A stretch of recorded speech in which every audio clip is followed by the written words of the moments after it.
Assalamualaikum warahmatullahi wabarakatuh. Jumpa lagi di video Kamar Gibah.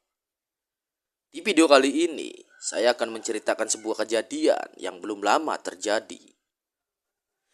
Kejadian ini hampir saja merenggut nyawa cucu dari sang korban. Seperti apa kejadiannya? Simak terus videonya dan jangan di-skip-skip agar tidak salah paham. Tapi sebelum kita lanjutkan, jangan lupa subscribe, like, share, dan nyalakan lonceng notifikasinya agar tidak ketinggalan video-video berikutnya dari Kamar Gibah.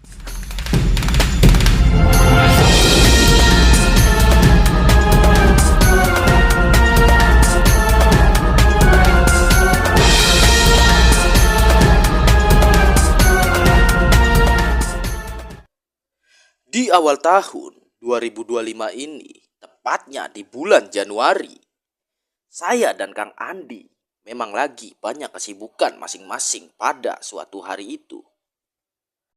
Saat Kang Andi menjenguk saudaranya yang dirawat di rumah sakit, pada waktu itu Kang Andi dapat telepon dari seseorang yang meminta bantuan Kang Andi untuk segera datang di suatu kabupaten Subang.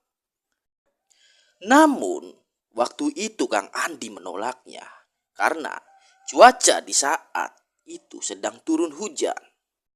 Tetapi Kang Andi berucap kalau besok sore mungkin bisa berangkat ke situ.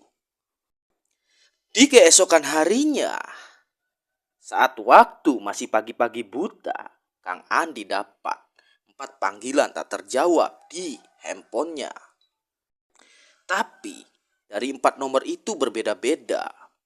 Dan saat itu Kang Andi mencoba menghubungi satu-satu nomor itu. Dan dari percakapan keempat nomor itu, masing-masing meminta bantuan Kang Andi. Namun, dari keempat nomor itu beda-beda lokasinya. Saat itu Kang Andi kebingungan karena masih kepikiran saudaranya yang masih dirawat di rumah sakit. Dan di sisi lain, Kang Andi diminta untuk membantu orang lain. Di hari itu juga, Kang Andi meminta bantuan dari beberapa temannya untuk menyiapkan sesuatu yang diperlukan saat berangkat ke beberapa lokasi yang berbeda-beda. Saat semua yang diperlukan sudah lengkap, akhirnya saya dan Kang Andi berangkat mendatangi satu persatu lokasi tujuan. Namun, baru 3 lokasi yang kita datangi, Kang Andi dapat telepon lagi dari seseorang. Percakapan dari telepon itu, saya mendengar ada tangis haru. Dan ternyata Kang Andi diminta lagi untuk datang ke rumah sang penelpon. Karena pengakuannya di rumahnya dapat gangguan dari hal negatif berupa gangguan sosok jin. Sampai-sampai cucu dari sang penelpon itu jatuh sakit hingga dilarikan ke rumah sakit karena tidak sadarkan diri. Posisi saya dan Kang Andi saat itu masih di Kabupaten Subang. Dan saya lihat wajah yang sudah benar-benar lelah dari Kang Andi. Tapi masih saja Kang Andi mengiyakan seseorang itu untuk datang ke rumahnya. Singkat cerita, setelah kita sampai di rumah orang kedua, pengakuan dari orang tersebut katanya anaknya mengalami penyakit yang aneh. Bahkan mereka sudah beberapa kali datang ke rumah sakit. Namun setiap kali diperiksa tetap saja tidak ada penyakitnya. Penyakit yang diderita anaknya, setiap waktu tertentu perutnya mengalami benjolan besar saat maghrib dan hilang saat menjelang subuh. Bukan itu saja, di saat tubuhnya mengeluarkan keringat, seiring keluarnya pecahan kaca sebesar biji sawi, dan juga masih banyak penyakit-penyakit aneh yang sudah bermunculan. Bukan soal penyakitnya saja, Pengakuan dari keluarganya, rumah yang ditempatinya sering terlihat penampakan sosok Gondoruo, sosok perempuan, dan pernah juga ditemukan boneka santet dan beberapa benda aneh lainnya di rumah itu. Setelah percakapan itu, saya dan Kang Andi meminta izin untuk menyelusuri ke dalam rumah itu dengan didampingi sang pemilik rumah. Dan ini dokumentasi saat saya dan Kang Andi menyelusuri rumah.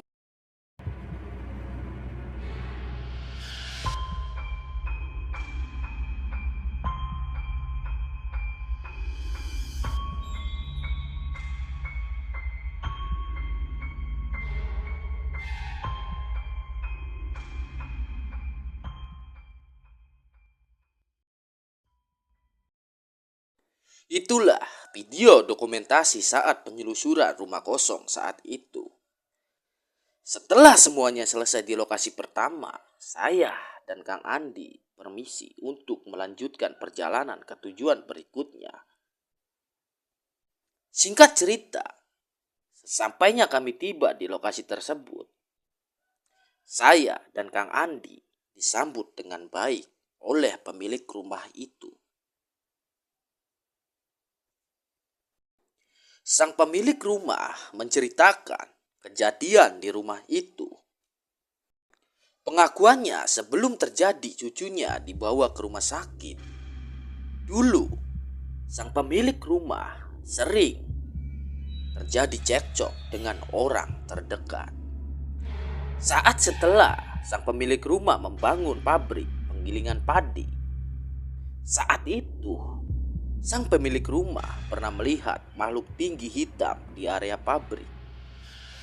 Beberapa hari setelah kejadian itu, cucu dari sang pemilik rumah mengalami sakit.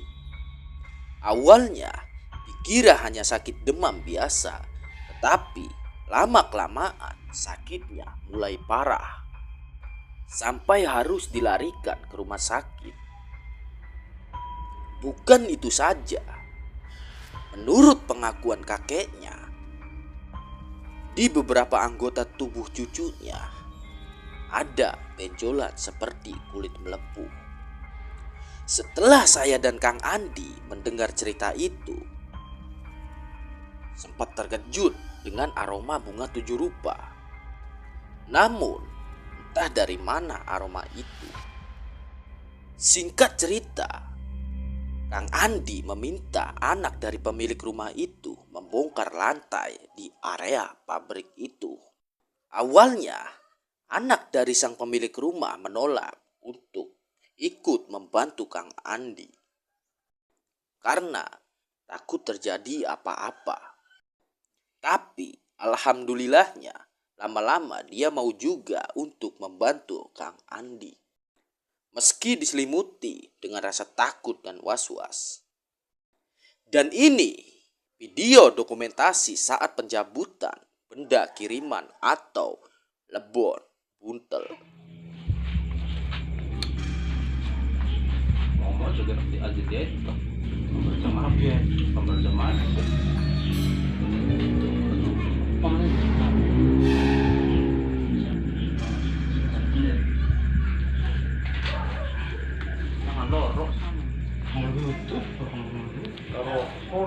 Gila emosi temen.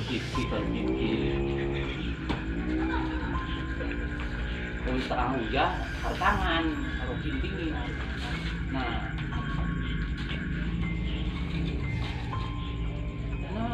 udah, ya ini. Karuan dong. Wong pendapat sebenarnya apa karo? Udah. Wong ora karo kok. Udah. Anak yang udah. Semua udah nyoker anu nih, ambil jam kunjungan.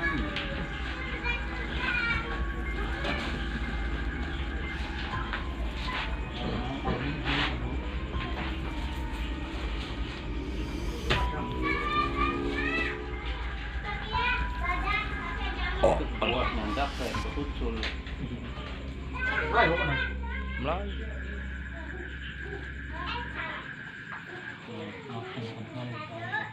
Duduk mana kalau linggis,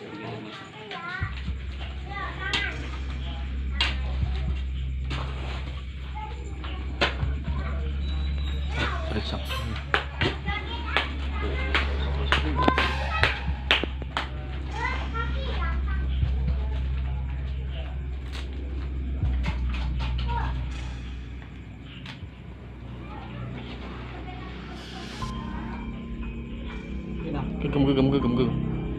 Gomen nih.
Tisu. Anu tisu, Bu. Tisu. Mbak sini. Pisan, Pak.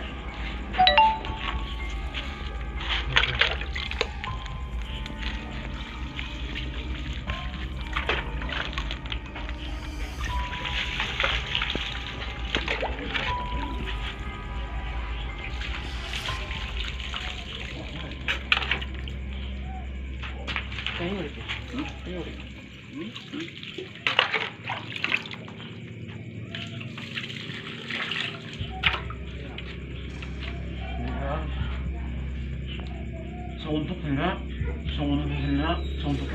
ya. Baru lading. Anu cutter.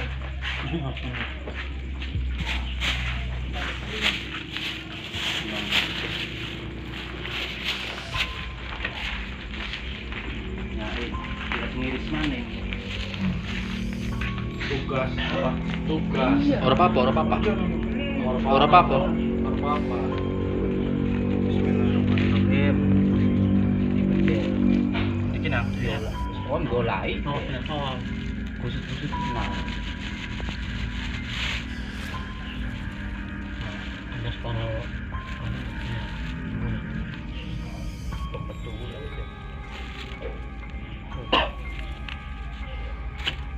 Terus ya,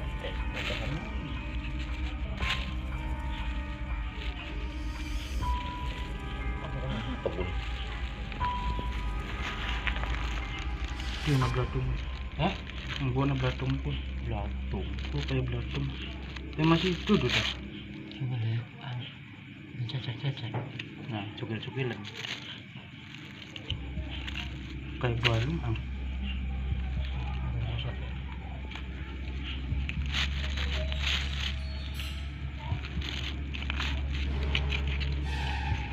Mana lo mau kuburan nih kok? Paku. Kawat ya.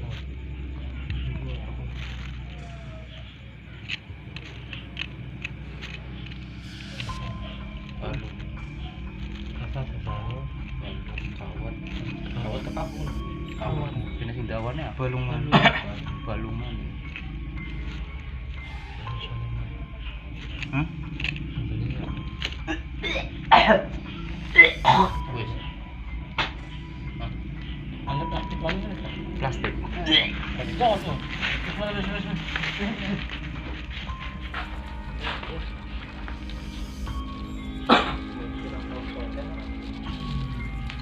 Kira-kira orang tahu ya. Orang penyebab dari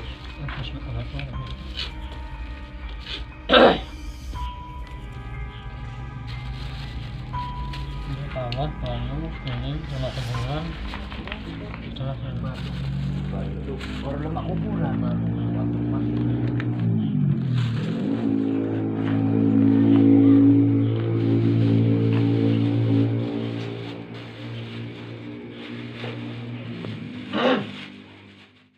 Setelah semuanya selesai, di keesokan harinya, alhamdulillah cucu dari sang pemilik rumah itu akhirnya ada perubahan drastis dan berangsur sembuh kembali.